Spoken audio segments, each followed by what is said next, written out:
maisa tiro ya me ya tlotlegang wa letsatsi la ka jeno ke re a ke tseye tšhono ye ke file tšhono e potlana tšhono e le goreng ke e very simple fela ya goreng ke le amogele ke re sa ntlha fela ke tla re ke lebogela baeng ba rona ke a ba amogela go tswa kgakala go tswa ko KZN ke re le amogetse mono mo Grootmariko ka diatla tse pedi ke boe gape ke tseye tšhono e go amogela yone community ya rona ya Grootmariko ye ileng ya re e utlwa pitso ye ga e bidiwa ya iponatsa mo go yone ke re mo keteko moletlong ke re ke a le leboga baagi ba Grootmariko ke ka ile le utlwa phala ella go tela bidiwa la fetsa le tlefa re ke le lebogile be ke re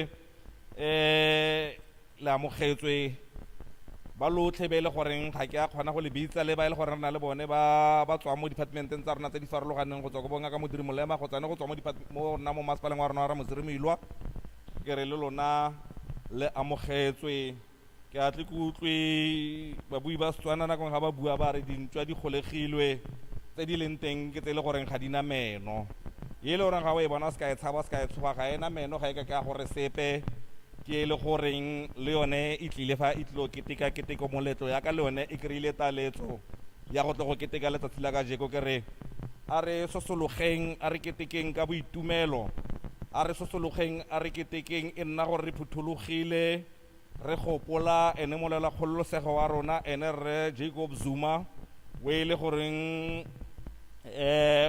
o ile a nna dingwaga a le mo pusong ya rona a re eteletse pele e le presidente ya rona o ile gore ntsatsi la ka je gore mmitsa gore ke ene former presidente ya rona ya Republic of South Africa re a modimo a mo keletsetse matsetse ya bophelo a modimo a re mo bolokele a modimo a dire goreng setšhaba se sa mo Grootmariko se le goreng sefikantswe sa gagwe se beilwe mo go sone a enne goreng a se gopole a se gakologelwe ka gore ke setšhaba se le goreng se mo tshotlegong e le goreng ga gona botlhoka tiro ga gona ditiro dipe re phela ka go bereka mo difameng tsa rona tse di le goreng ke di-neighbor tsa rona yaano re ne re ikopele ko go ene goreng ga ele gore go na le sengwe gongwe kgotsa ne go na le di-investor dingwe tse e le gore di ka thusa goreng poleke ye e tle go tlo tlhabologa re itirela boikuelo mo ba le goreng o ba romile gore tsatsi le tshwana le a seo se phethegale ke ne ke re motsamaisa tiro wa me ya tlotlegang a ke se ka go jela nako ke se ka nna molele jaaka ke le mokhutswane ke re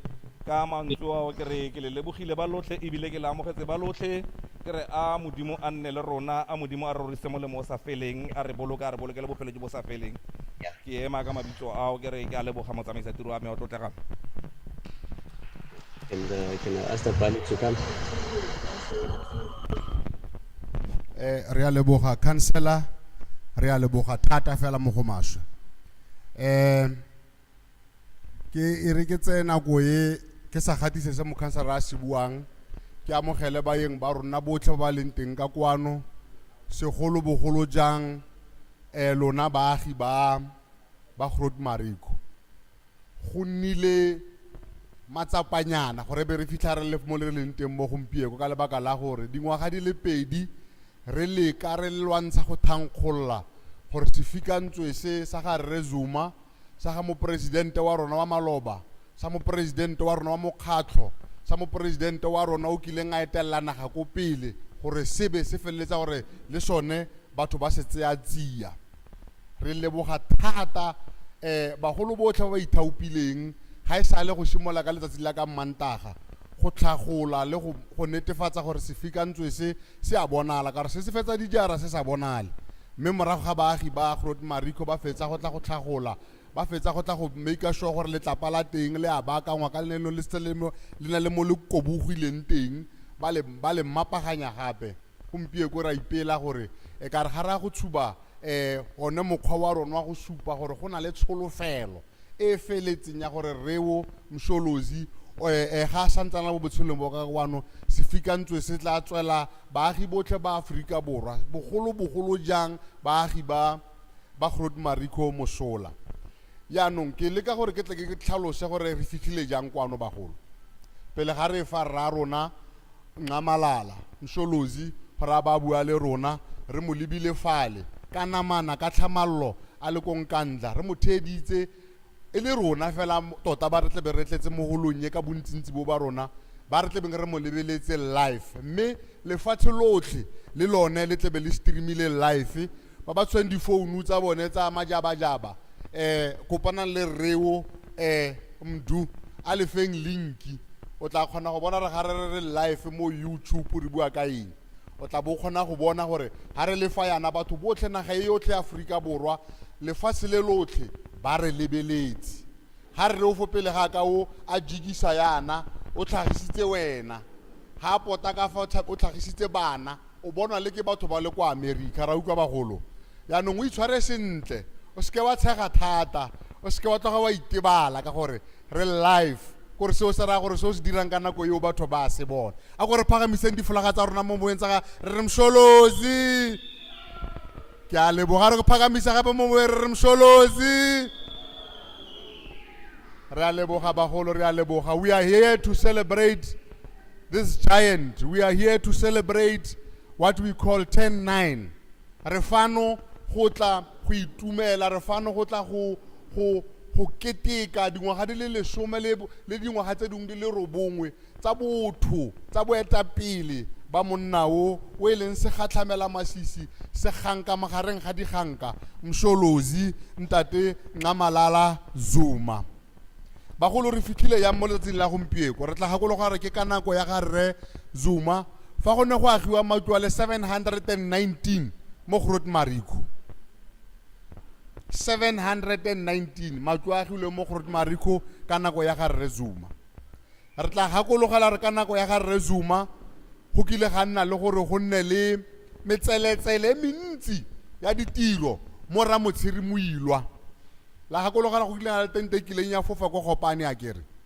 rre Zuma a tlile ga gona event e pe kileng ya tla ile tswa national e tla e tabogile e tla mo Ramotshiri ntle le ka nako ya ga rre Zuma monna o ratile lefatshe la ga Ramotshiri Moilwa ka letsatsi la gompieko la di 14 ke letsatsi le rre Zuma ne a itokolola jaaka mo president wa Afrika Borwa ka letsatsi la di 14 tsa February ke ka mo re tlhopile letsatsi la di 14 tsa February e ne letsatsi le leng gore ke lona letsatsi le le tlong go mo tlhoma semmuso gape jaaka mo presidente wa go ratwa ke batho ebile e le mo presidente wa batho gore re mo Groot Marico rre Zuma o ne a tshwarwa mo Groot Marico ana le masole a mangwe a neng a leka go tlolaganya go ya go mafatsheng a sele a tshwarelwa mo Groot Marico ba le 15 yaanong o tshwaretswe mo ke ka mo le bonang sefikantswe se se lefala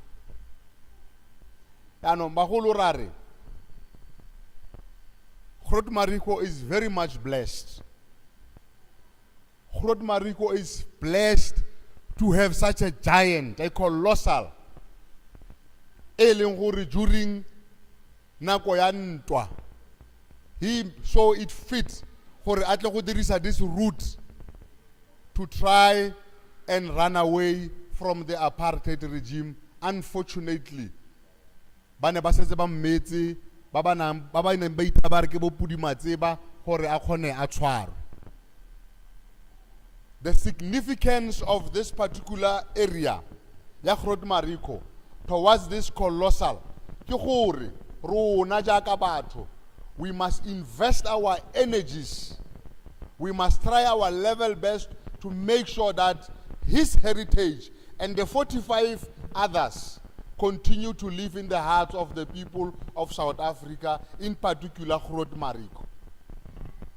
Re tle be re bona fela sefikantswe se le fa re sa itse gore sefikantswe se sone se kaya eng goreng re le fa gompieko re bua ka rre Zuma yana re tshwana go re iphe nako ke ka mo re decidileng gore we are going to form a non-profit organization e leng gore tlo go thusana le mokgatlo wa ga rre Zuma gore re kgone re bone gore dilo tse di tshwanang le tse di tswela baagi ba baagile mo go nang le di heritage sites mosola ka nako e re bua ka Groot Marico o tla itlhalosa yene gore goreng re le kwano rre Zuma ka namana ka tlhamalalo jaanong ne ke re ka re ga re tsholetsa diflaga tsa rona mo moeng re Msholozi re itse gore re bua ka mang re bua ka re reng gore hanga bo ka nako tsa gagwe a sa feta fa a sa feta fa gongwe re ka bo re sena freedom we re nang le yone today.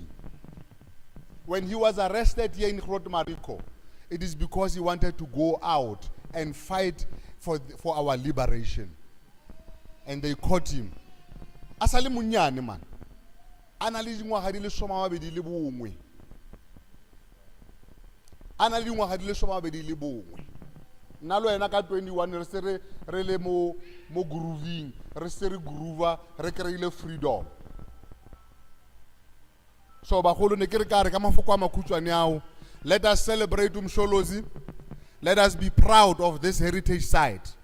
This arrest site, re tshwanna ke gore as baagi ba Ramotshiri Moilwa, as South Africans, as batho ba Mariko, baagi ba Mariko, re diragatsa gore se fikantswe se re lwantshe lefapha gore lefapha le se tlhokomele.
Has done so much for Mariko and for South Africa. Kabo pa.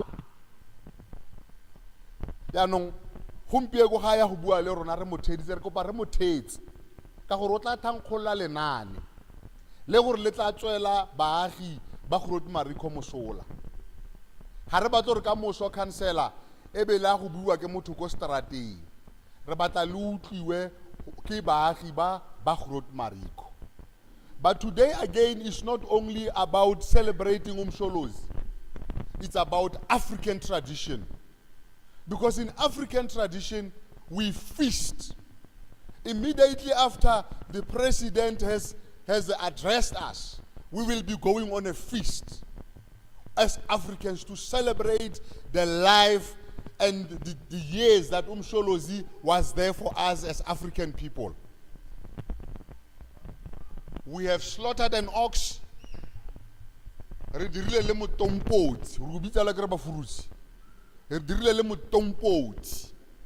Re phahlela madlozi. Re fitisa setso sa rona. Ha o tshwana le nna yana o beile betšhe, re na le metsi. Re tla go kgatša councilor. But selo se se botlhokwa ke gore we are all going to celebrate botshelo ba ga Rre Zuma a santsane a phela. We are going to say thank you Nqamalala. We are going to say we are here and we love you.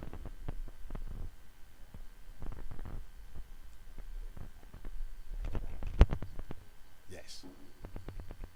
And now bagolo ga gona anything e re tleng go e dira gompieko e sena gore e na le maungo. Go dula fa ga rona re tshwantse re ga re tswa fa be re itse re ne re tletseng le rona go tla fa ga rona e tshwanetse re ga re tsamaya re tlogele batho ba kgolo mariko ba itume yenzi tumshini wami umshini wami umshini wami umshini wami umshini wami we baba hawulethu umshini wami umshini wami umshini wami umshini wami umshini wami we baba angithi muzungibambezela umshini wami umshini wami umshini wami we baba andithi muzungibambezela umshini wami umshini wami Recording in progress. umshini wami we baba awulethu umshini wami umshini wami umshini wami umshini wami umshini wami we baba awulethu umshini wami umshini wami umshini wami umshini wami umshini wami we baba re a leboga re a leboga re a leboga re a go theletsa re a rona ge a bua le rona ge a re tlhalosetsa ga o sa kgone go bona o tla re bolelela mme gone re tsa gore le sedinya le lefale le tla dira gore re kgone go utlwa re a rona IT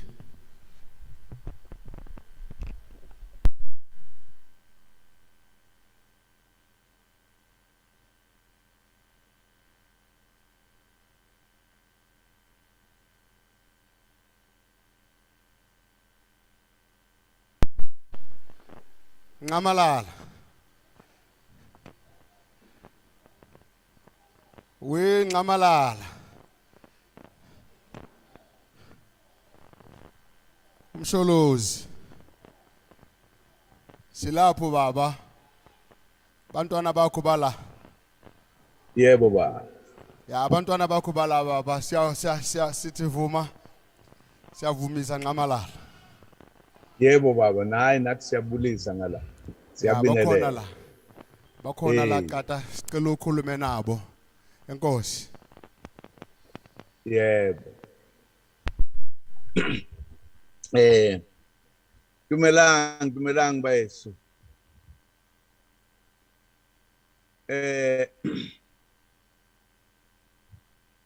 I'm very happy that I'm here with you today, although of course I'm very far due to the circumstances which are known generally. But I'm happy that on this day,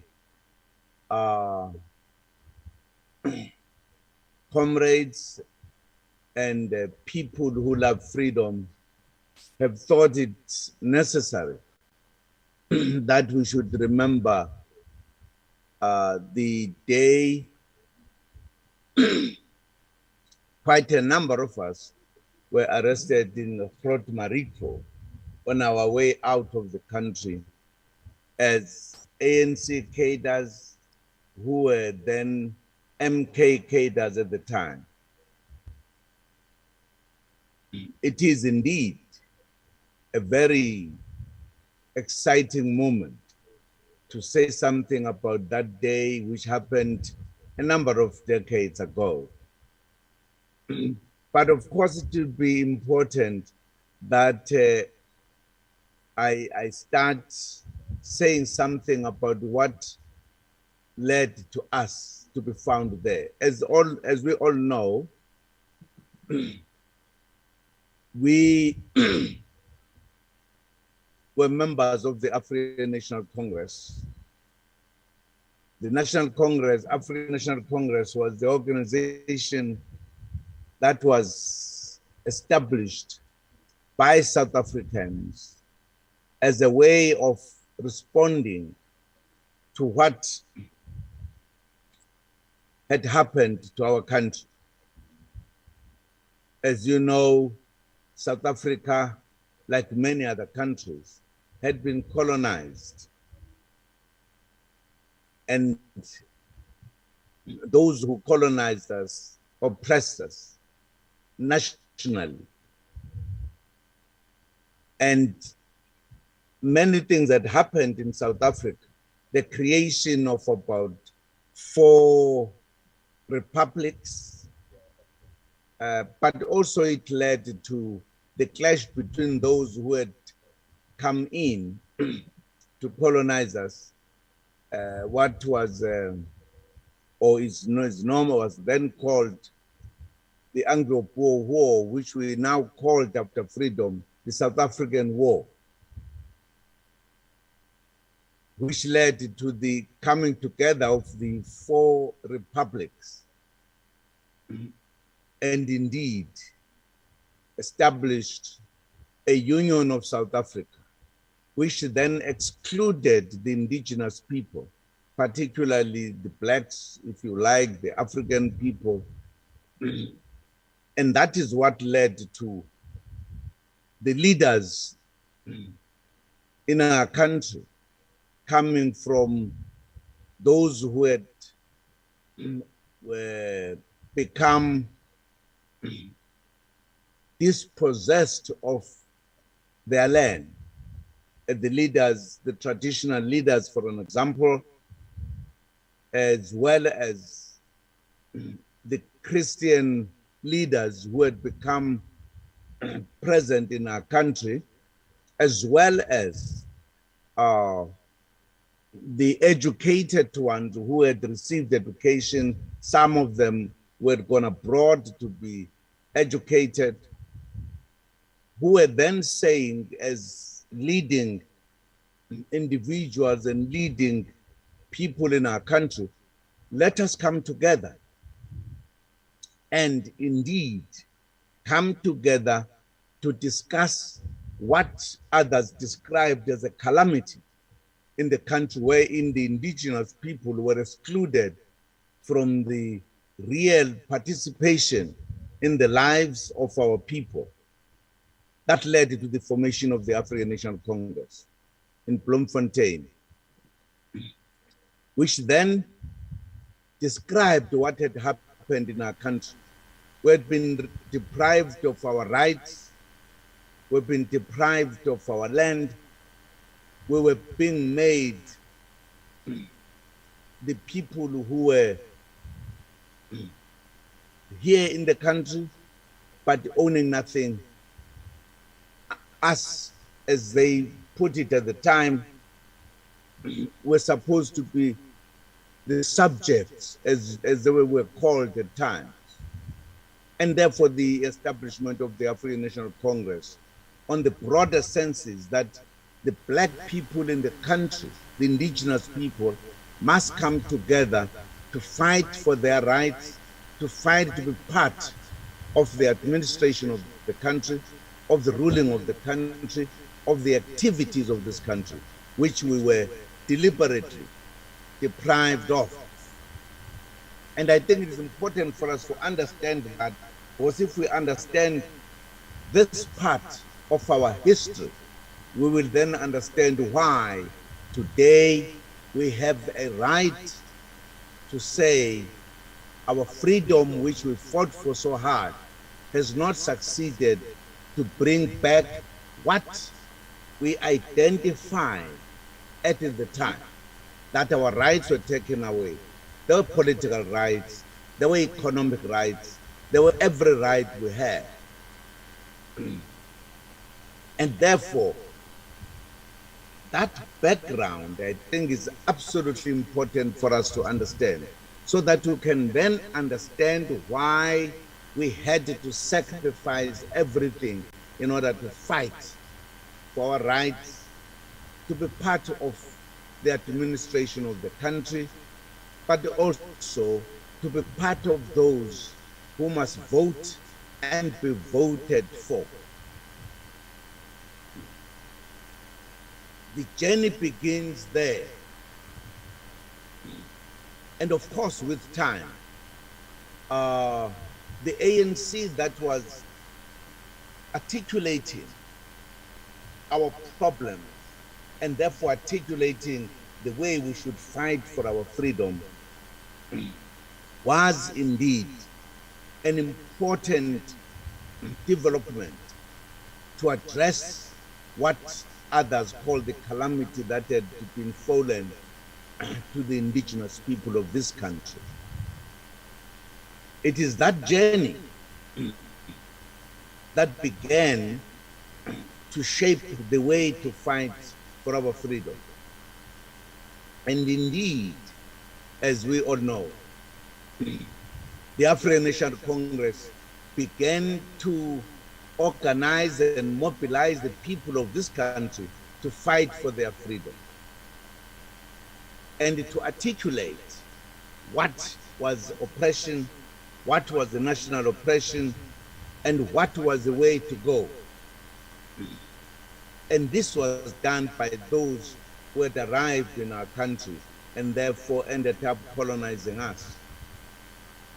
It was this that became the kind of discussions that went on. And the ANC as an organization formed by these components began to articulate and meet and discuss and tell the world what was happening. But as we all know, the oppressors came and ganged against us and came together even after the then called the Anglo-Boer War, when they had fought very bitterly. But they came together to say, we are now agreed to work together to form a union of South Africa, but let us exclude the indigenous people, the African people. And therefore we were prepared to work hard to ensure that we liberate ourselves. What happened? Because the ANC, the voice of the ANC was getting stronger and stronger and organizing its people, they decided to outlaw the ANC after many individuals who were banned, house arrested, etc. Because we were insisting and moving forward. They then decided to outlaw the ANC, in other words, ban it out of existence, as they said.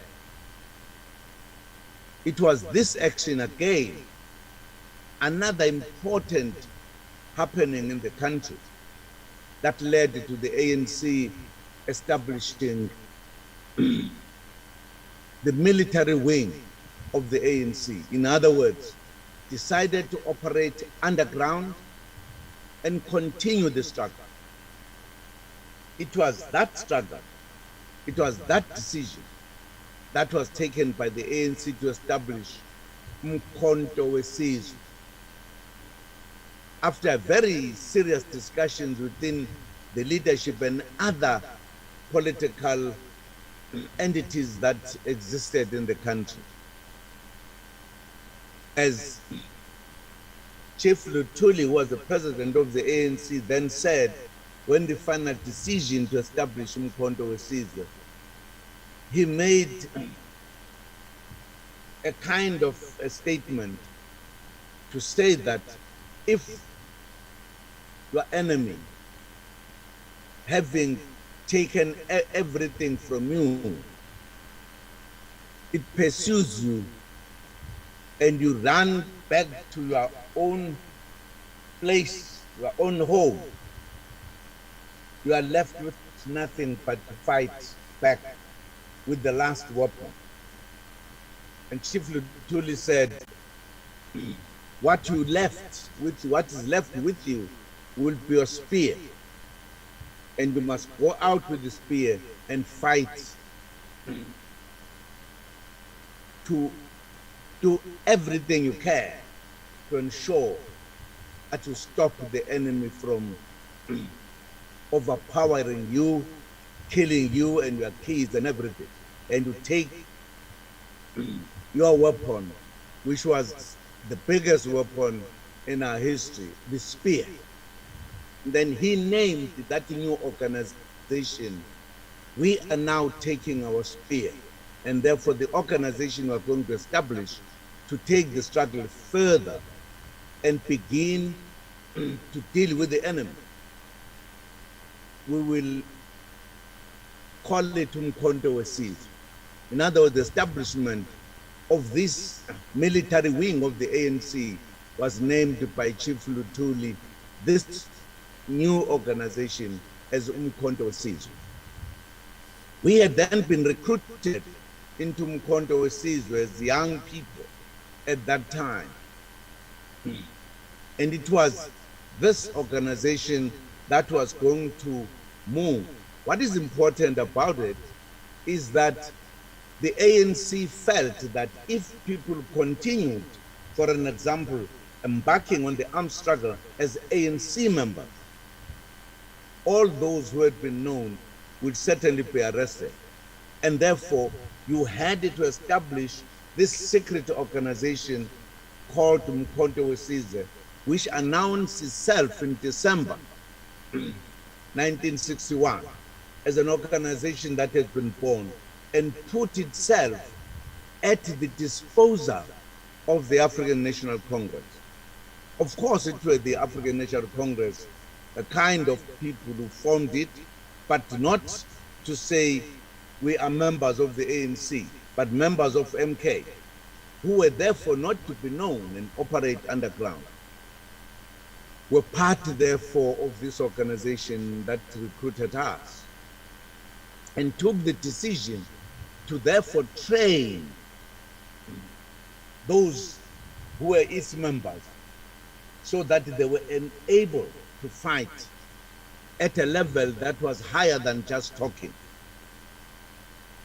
and were recruited into this organization and operated as members of MK. And therefore, when the decision was taken that they must go for training outside of the country, MK took from its own. But I must make the point that quite a number of members of MK that were recruited by those who had formed MK, there had been volunteers of the African National Congress who carried out many activities in the country in promoting the struggle for our liberation. And of course, how you were recruited throughout the country. And this was, by the way, after the Commander-in-Chief of MK, our leader and father, Nelson Mandela, had gone to countries outside of South Africa, mainly in the continent, to ask for support as MK cadres would be coming to train and come back and fight. We're among those. And I remember when my commanders came to see me, when they were telling me that now you are one of those who has been identified to leave the country for military training and come back and fight. These two who came to see me, Solomon Banjwa and David Ndawonde. Of course, later, Solomon Banjwa was cornered by the enemy and gave evidence in our cases, in other words, became the state witness. They saw me, two of them, Solomon Banjwa and David Ndawonde, who were the part of the leadership of MK in the Natal province. I met them in one of the parks in Durban, have a discussion. MK leaders were very careful. They wanted to find out what was the situation with regards to my family, etc., because I had to leave the country. I told them the truth. At that time, I was the breadwinner. And I'd made my mother to stop working in Durban. And I'd taken the responsibility of my father, as we always do. That when the father goes, the first son takes the responsibility. The younger brother who came after me had just started working. I was 21 years old at the time. And when I gave the story to them, my family situation, very honestly, at the end of the discussion, they said to me, "We don't think you should leave. Who will look after the family? We think that as a member of MK, you will have to continue to operate inside the country rather than to leave the country." And once they put that opinion to me, and I said to them, "I don't agree with you, my leaders and comrades. I believe I've taken a decision to fight for my country. And I took this decision being fully aware of the situation of my family. And I put across my argument to the both of my leaders at the time. My discussion with them was, if you talk about my family, you talk about one single family, and you want me not to go to train and be a better fighter, to fight for our freedom, because my family will remain in trouble because I'm the breadwinner. My taking of the decision to be a freedom fighter was not to fight for my family, was to fight for many of the families in South Africa who are in trouble, who are poor, who are starving. My objective is to help liberate them, not one family. If you therefore say, as a result of one family, I must not increase my capacity to fight for freedom, I disagree. My decision is that I should fight to liberate poor, the oppressed in the country. So I don't agree with you. And these two at the end, they said, well, you have presented a very formidable argument. We understand you very well. You therefore are one of those who are going to leave and go and do what you said do. You have presented an argument that we cannot argue against. So I thank them very much. And we were sitting down on a Saturday afternoon, and they told me, we'll tell you when to leave. You are going to leave very soon. And indeed, I was among the 11 comrades who left Durban on a train to Johannesburg on a particular day. I did not tell anyone. It was on a Friday when we left Durban, from Durban station. I went home earlier to leave money with my mother without telling her I was leaving, without telling anyone. And we got on the train to Johannesburg and were told many after things, because we were MK cadres. We were given an address, were told in the first instance at Jamestown railway station, we will get off there. And then what would happen, somebody will come to fetch us. But that somebody, we will have to, once we are out of the station, we'll play with an umbrella. We're given an umbrella that we'll utilize. We'll keep on opening it and closing it, and opening it and closing it. If somebody would be tired, we'll give to the other one. We will also do the same, continue, because that was the sign that would be seen by the one who would be coming to fetch us. And there was a particular word he would say, and there was a particular word we'll respond with. Then he will know this is us. That was the beginning of really getting the elementaries of training, how to operate as a fighter in underground circumstances, in situations that you ought not to be known, how to operate, how to talk, etc. Indeed, we were on the train. We got into Johannesburg. We left at 11 o'clock in the evening, towards midnight, arrived at about 6 o'clock. We got off. We found a space to sit, and we started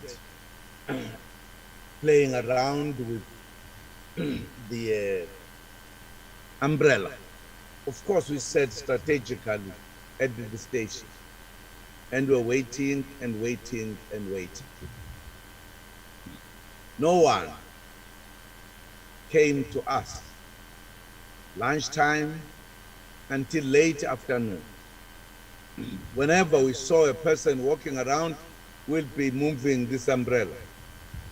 But no one came. We realized as the sun was going towards the end of the day that no one has so far come to fetch us.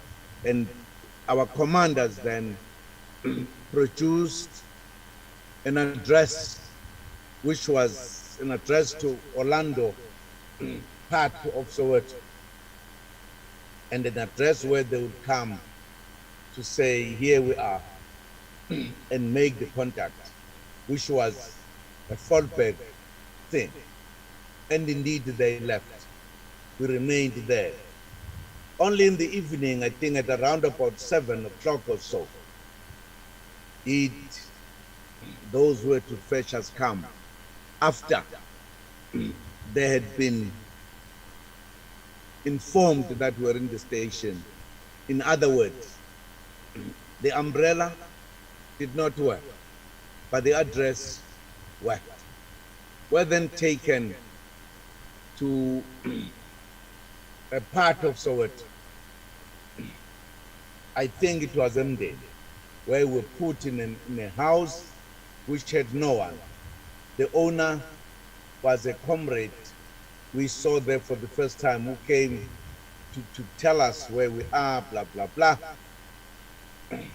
Of course, later I met that comrade. I met that comrade on Robben Island, who was in South Africa, but originally from Botswana. We spent the night, and we were told that on Sunday evening we would be leaving on our way out of the country. The ones who had gone to Soweto, they did not come back to us. Of course, on a Sunday, late Sunday, or during the day, another person was brought to us, and we were told, our commander was told, this is the person we are going to be part of you as you go. We all at this time, when we were here, we had to acquire new names. I was Lucas Ntuli, and others had other different names. And we said from that time, we are now, I was Lucas Ntuli, others were the names that were given to us. But what became a bit of a problem to us The one who was brought to us was a little bit tipsy. And his name was Mahlangu, his surname was Pete Mahlangu, who started saying, hey, I want to go home and tell them and say goodbye. We said, no, we are not going anywhere. We are here. We are here. Nobody's going to leave us. He was the only one in the group, in our group, who could bua Sesotho. We couldn't. Many of us just spoke other languages. He helped us at the end.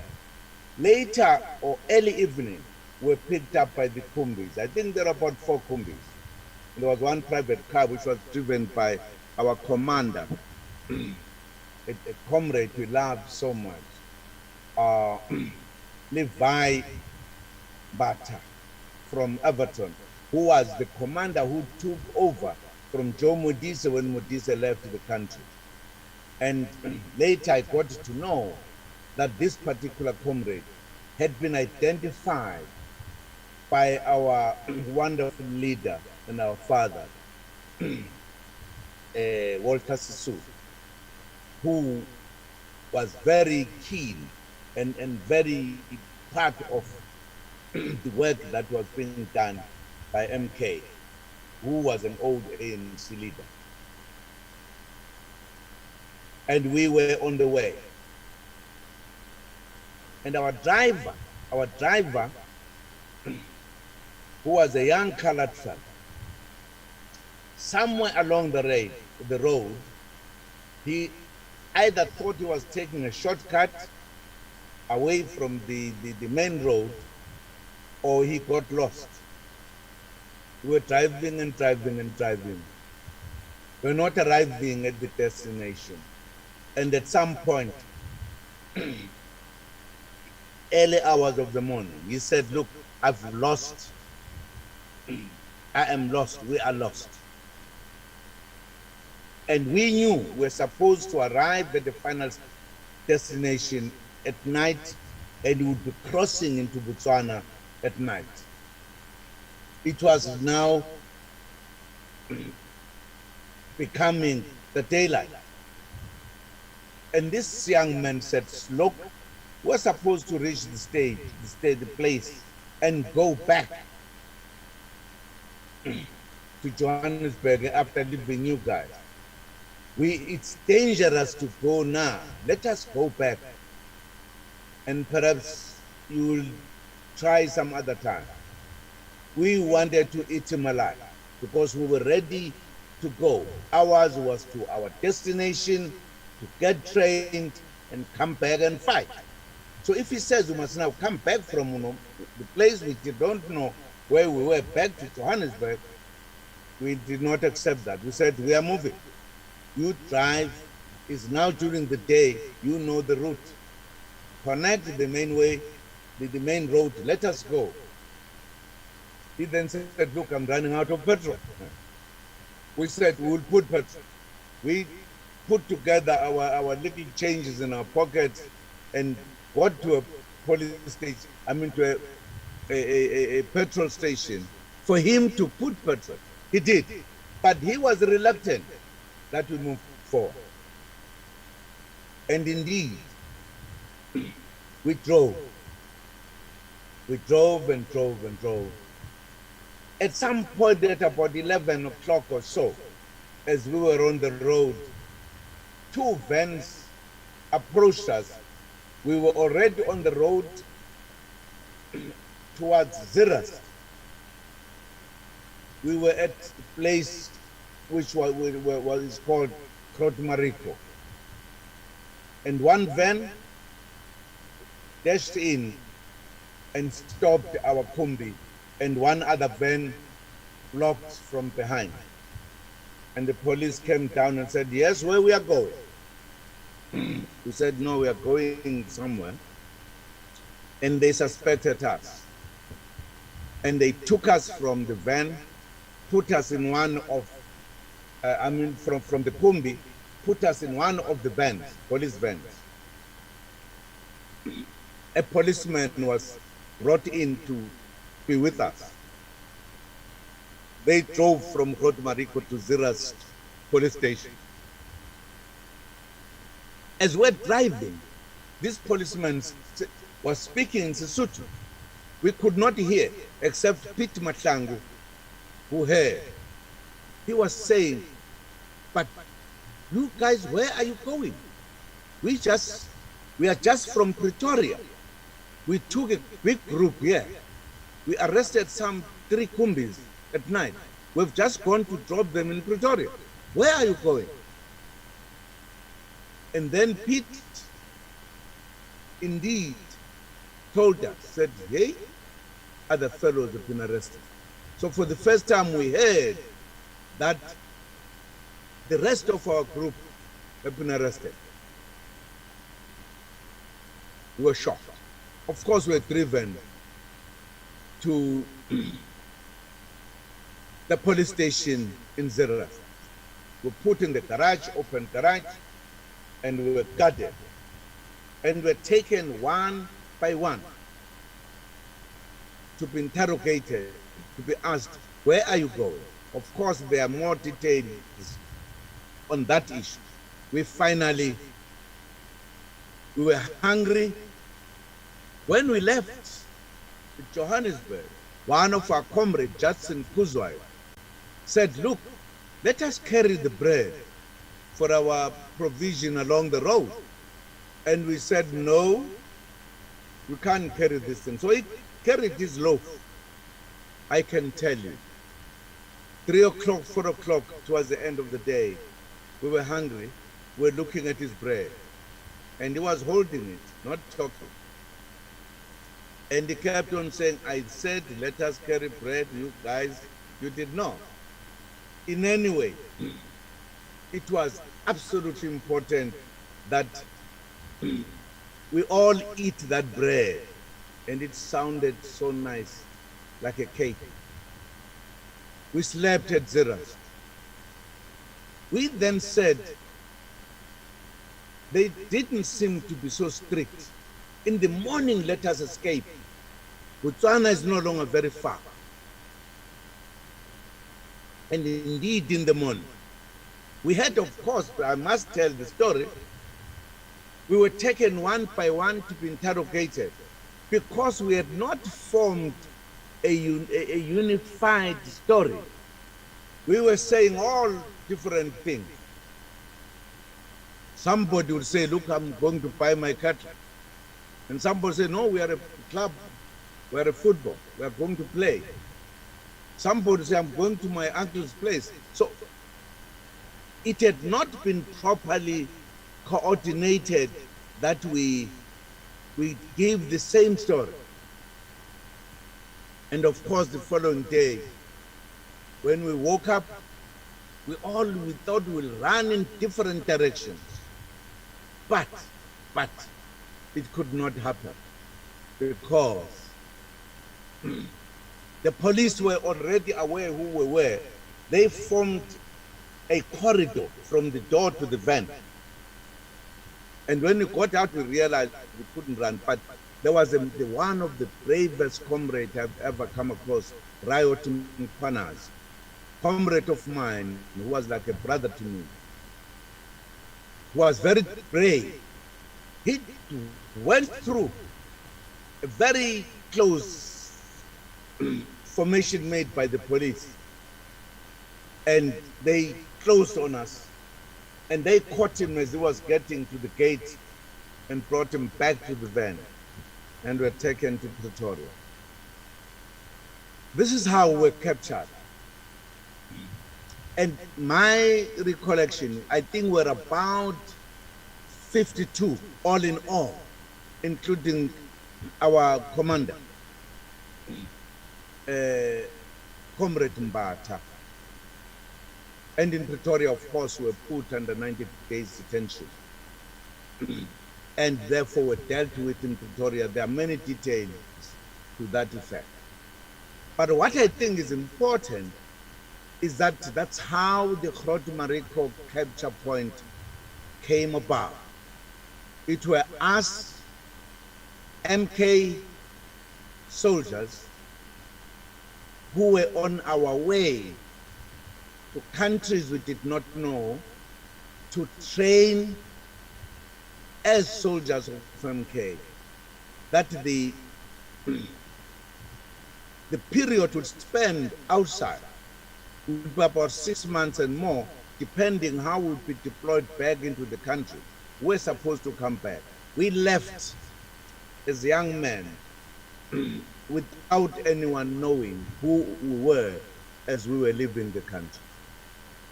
But of course, we ended up being charged in Pretoria for conspiracy to leave the country without permission, without documents. But June 1963 was one of the most testing months in the history of our struggle, because it was in June that after that arrest, there was a general huge arrest in the country from all corners of the country. And people were brought to Pretoria for investigation, for everything. But we were kept separate. We were beaten. From Zeerust, we were driven to Marabastad police station, where we were beaten, particularly because we had had one attempting to escape in Zeerust, Raut Mkhwanazi. It was at this point that myself and 2 others were taken to Hercules police station in Pretoria for 90 days detention. There are details on the detention. But what to me is important, it was one step in our being members of the ANC and MK that brought a clarity about the situation we're faced with. We stayed in prison in Pretoria. It was in the process of our being in Pretoria, being part of the detainees, 90 days detention. In other words, you were detained for 3 months without any contact with your lawyer, with your family, with anyone, just the contact with the police, beating you, investigating you, wanting to get information, etc., etc.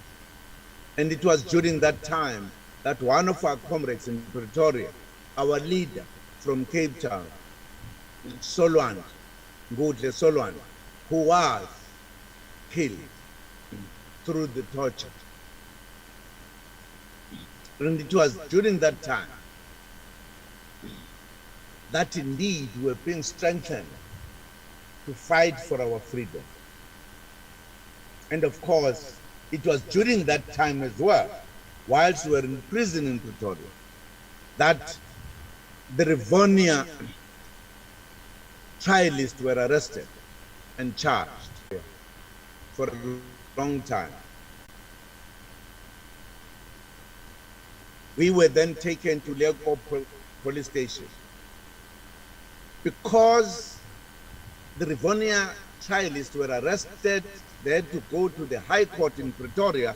Our case was dealt with in the synagogue court, which is a wall which had been turned into a court, and we were told the treason trialists were tried there.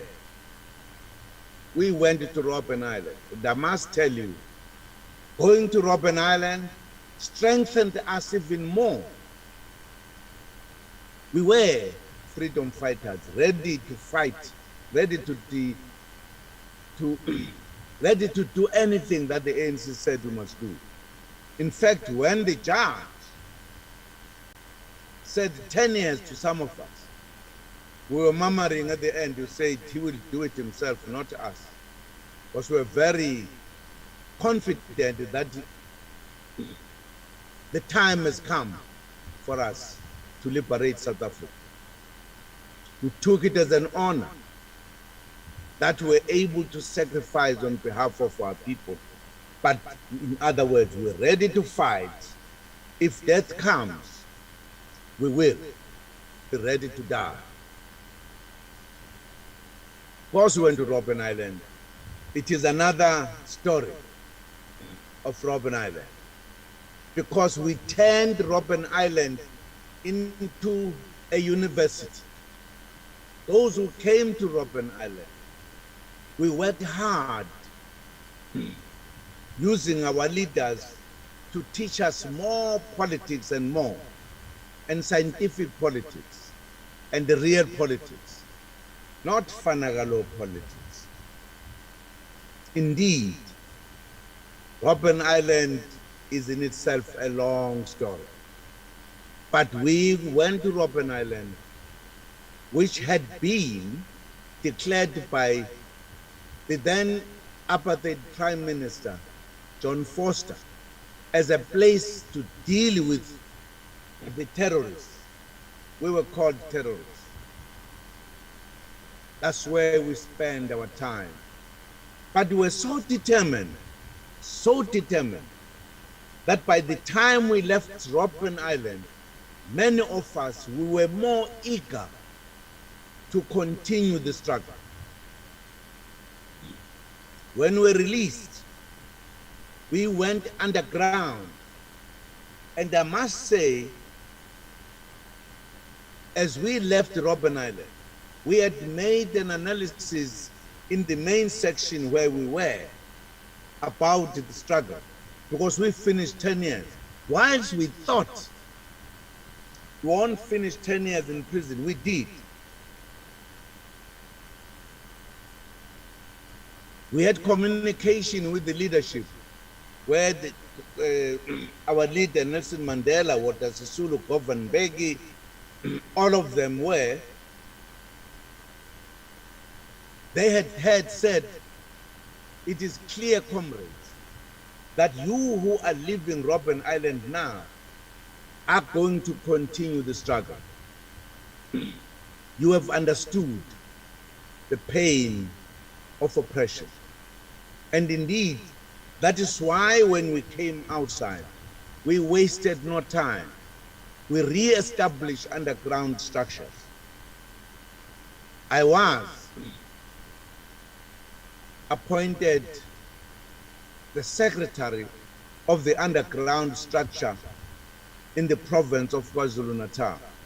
I was no longer a young man of 20 years. I was more than 30 years now. I crisscrossed the province with other comrades to reorganize the ANC, linked up with the organization outside. And indeed, Mozambique was free. An opening had happened. And we got instruction from outside that we must recruit more. And I must say, we were ready to organize underground for a long time, make it strong, so that even if others would be arrested, others would not. We had been told an instruction when we came out of Robben Island. Let us not allow what happened in 1963, wherein the national headquarters was at Rivoni and everything was centered. And once people were arrested, it was almost everyone would be arrested because the information was put together. And they said each province must have its own headquarters. And that's why we operated there. Only instructions if we're asked to convey a message to other places. But of course, the struggle continued. It's a long story. I was merely indicating what had happened, and that many of us who were part of the struggle, the very difficulties we came across, they strengthened us to be more stronger than before. And that's why we are still stronger up to this day. It has been a long journey.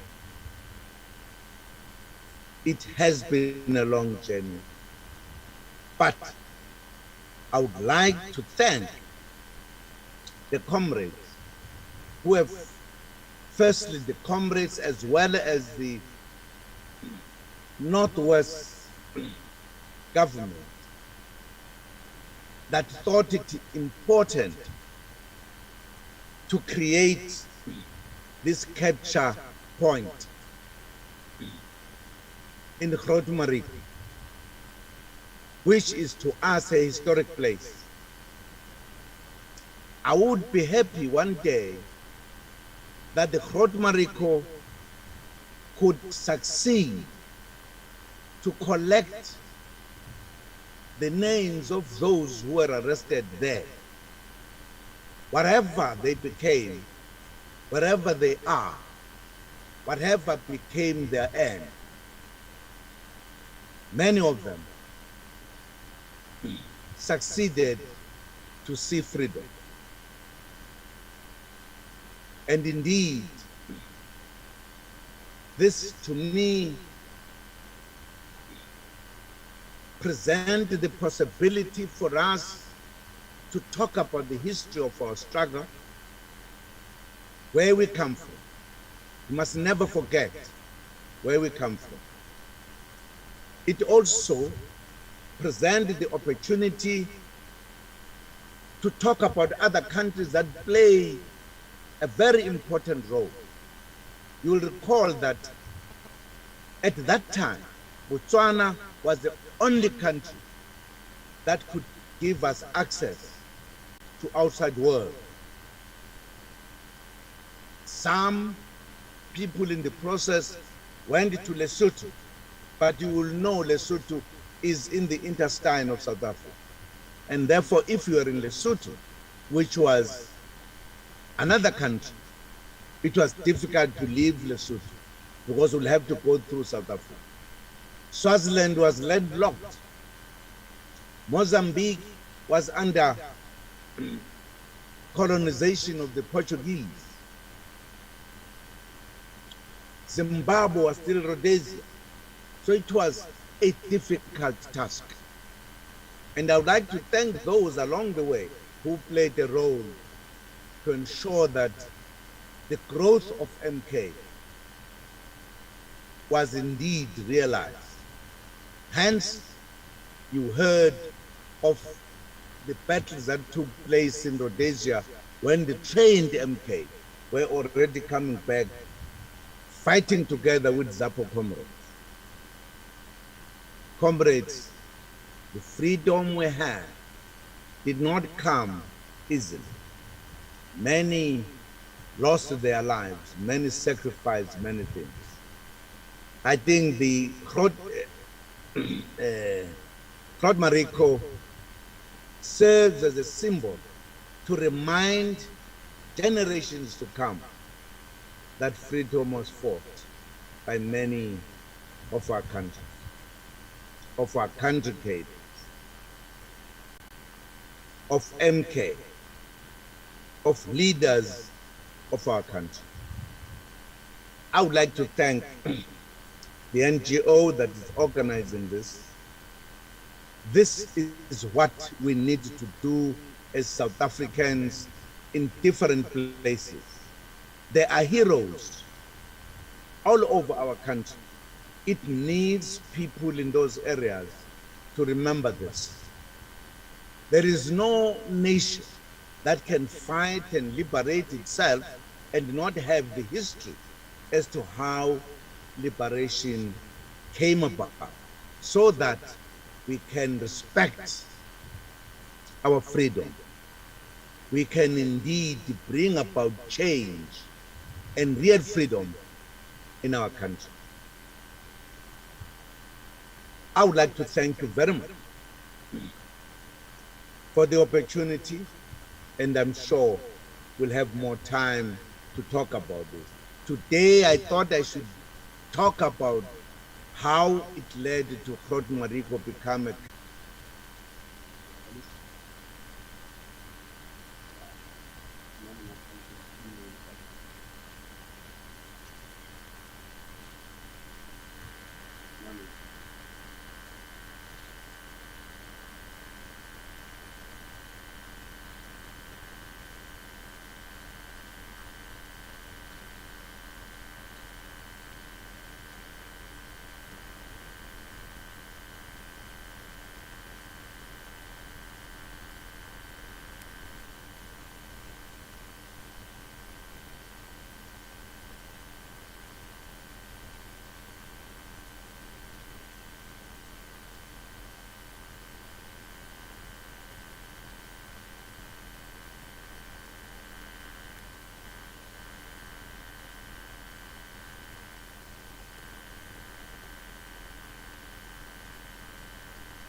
gonna put it on here by the camera.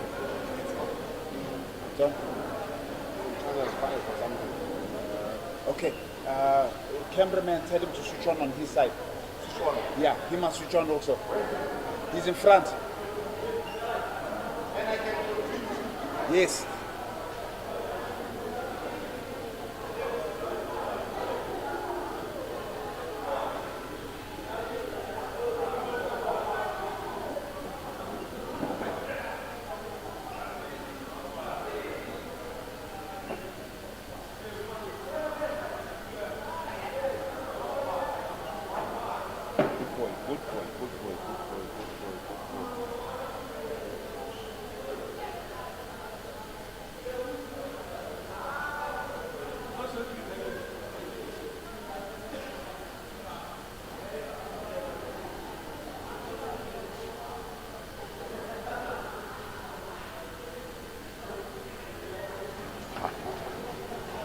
Thank you. We are now moving to the site of arrest with the community of Grot Marico, wherein we will be putting on the light of hope.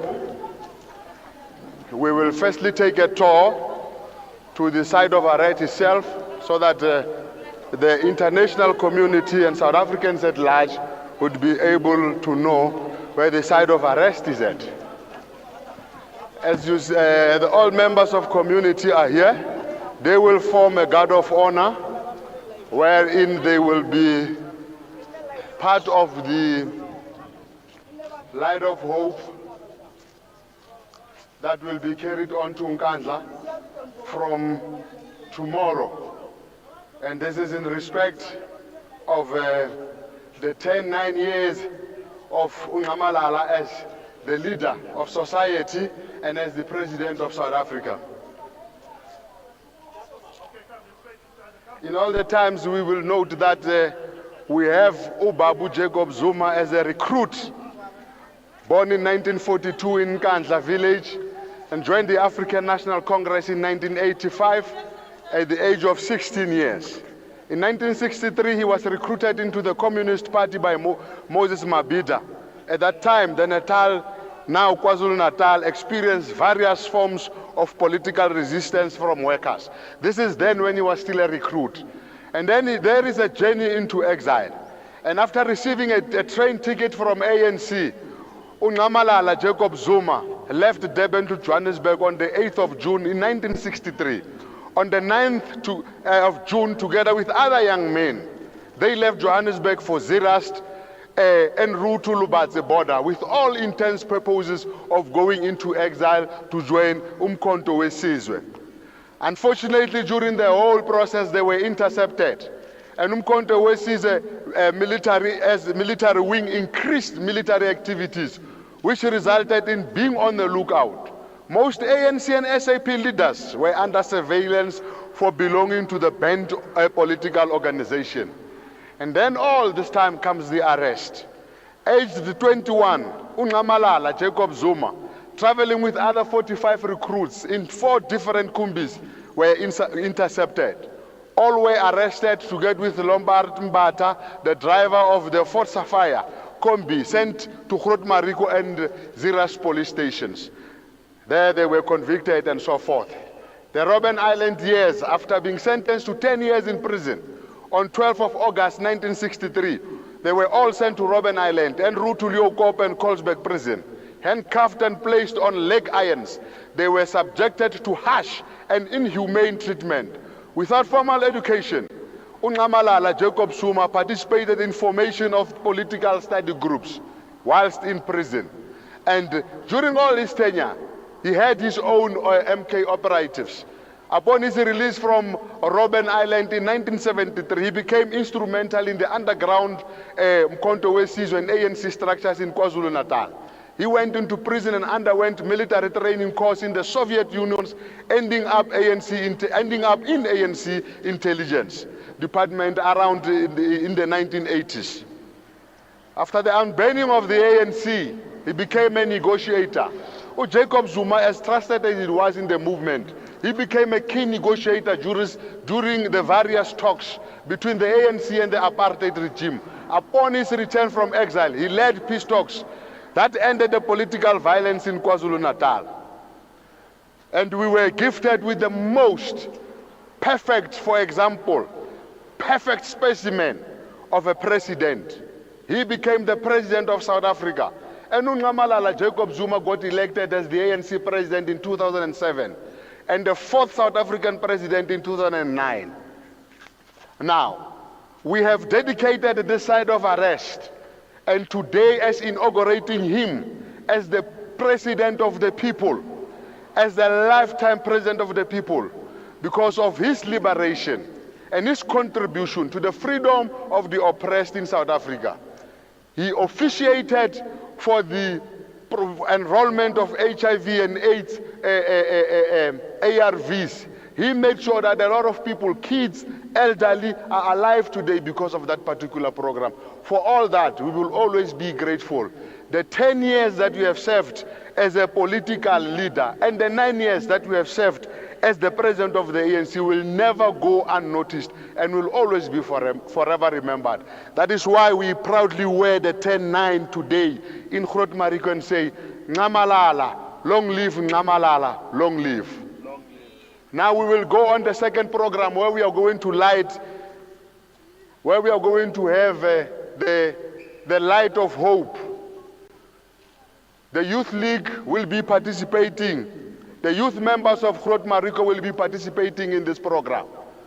If we can have the light, as members of the community have subjected this light to the guard of honor, with respect that one day it will be fine. One day, recognition that a leader deserves will be granted. And the implementation of all programs that seeks to take the black person out of hunger, the black person out of thirst, the black person out of the chains that are not visible will fade. And the black men, together with their kids, will always have hope when this light still has its light on. For that, we request a member of a community from Groote Mariko to put on the light. And this is symbolic to that. We will always have hope to President Zuma as the lifetime president of the people.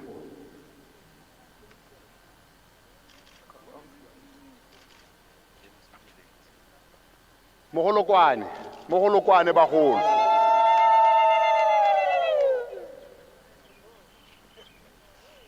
With this light, we will give to the young man to tell us how he feels as being part of history that is made today.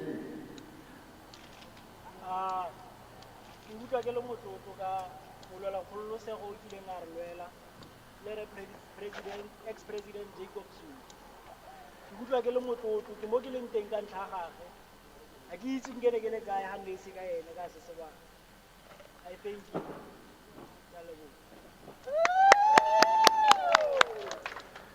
This light will always burn, and it will go up until Nkandla. Every time uNcamalala, President Zuma goes to court, or President Zuma is going through some difficult times, he will know that as the people of South Africa, in particular, the community of Groote Mariko, this light will be in Nkandla for eternity. And this light represents that we still have hope that one day all will be fine. And we rest all our wishes. We rest all of what we would love to see happening within the country. We rest all our hope with uNcamalala, President Jacob Zuma. Thank you all.